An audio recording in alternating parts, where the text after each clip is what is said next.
This is my Nissan Stagea 260 RS. It has been started twice in the last 12 months. Pouring out.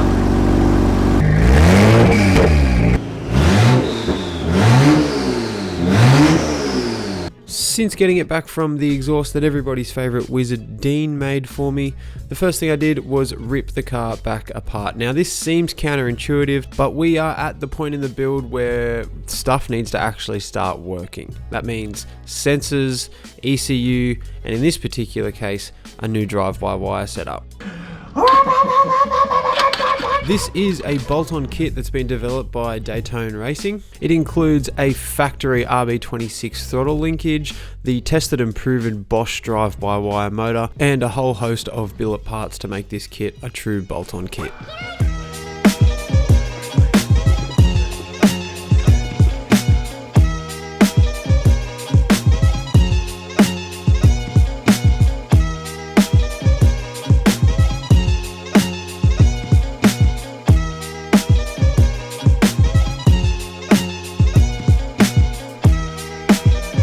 So now the drive-by-wire motor is fitted. That's actually a really cool thing. It just looks sick, to be honest. Anyway, this is probably one of the coolest things to happen to the Stag.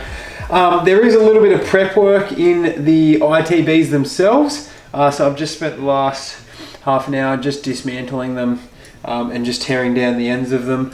Normally mods can take a really long time, especially something like, oh, I'm just putting drive-by-wire into a fucking 25-year-old car. So far, everything's swimmingly.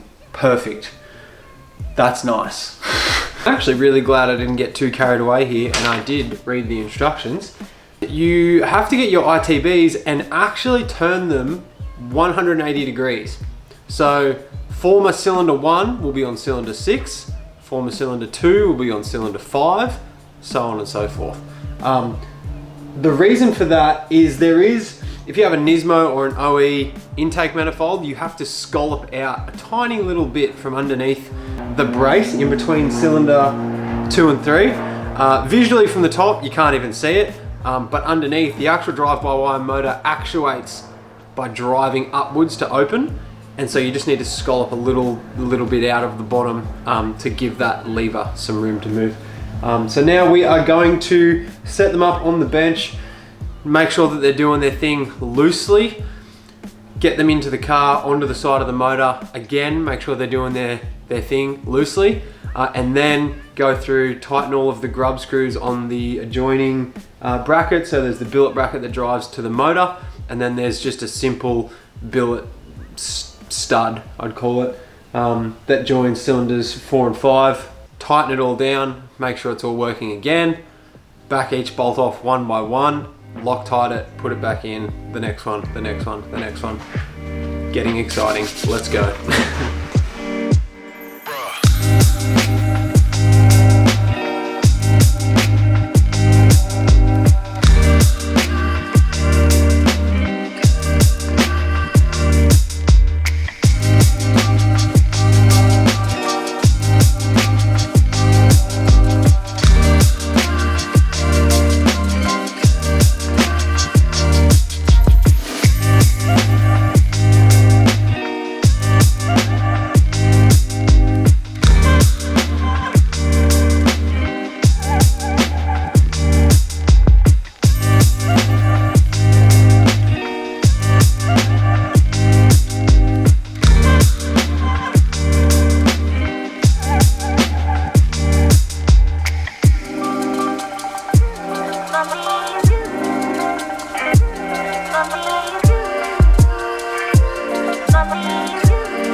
Alright, so fast forward one week, probably 1 week, many a late nights.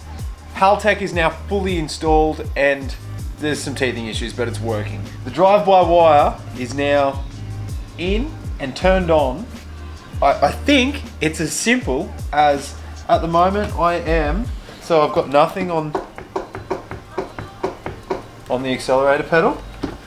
And I've got a couple of these. Suss that out, how good, love it.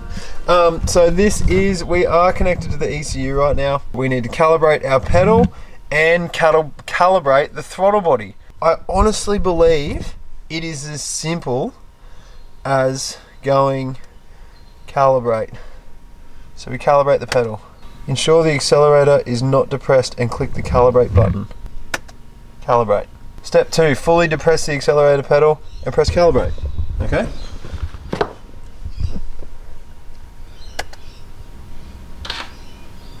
Oh. Okay, heard something. Oh shit! Throttle body, calibrate. Oh, it's making noises! Oh shit!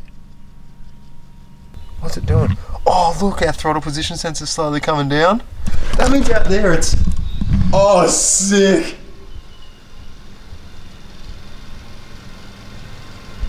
Oh, this is mad. Pedal calibrated, throttle body calibrated. Am I an idiot to think that I can just stomp this pedal now and she's gonna rip? Oh, holy shit! Oh, I fucking love it.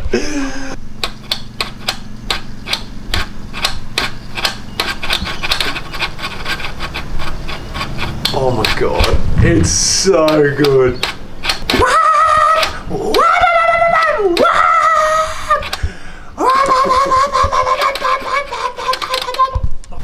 It's just epic.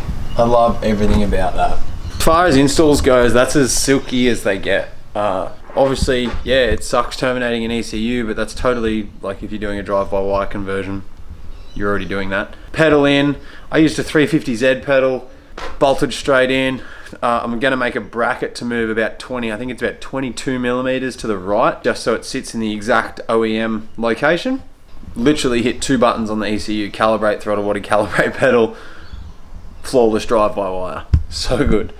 That's where we're gonna wrap it up. If you guys are interested in this kit, this is from Daytone. I'll leave his website down below. It's literally bolt on, plug and play to the T. There's instructions that come with the whole thing, step by step, detailing every single step of the way. Anyway, for me, I'm wrapping this up because it is Saturday morning.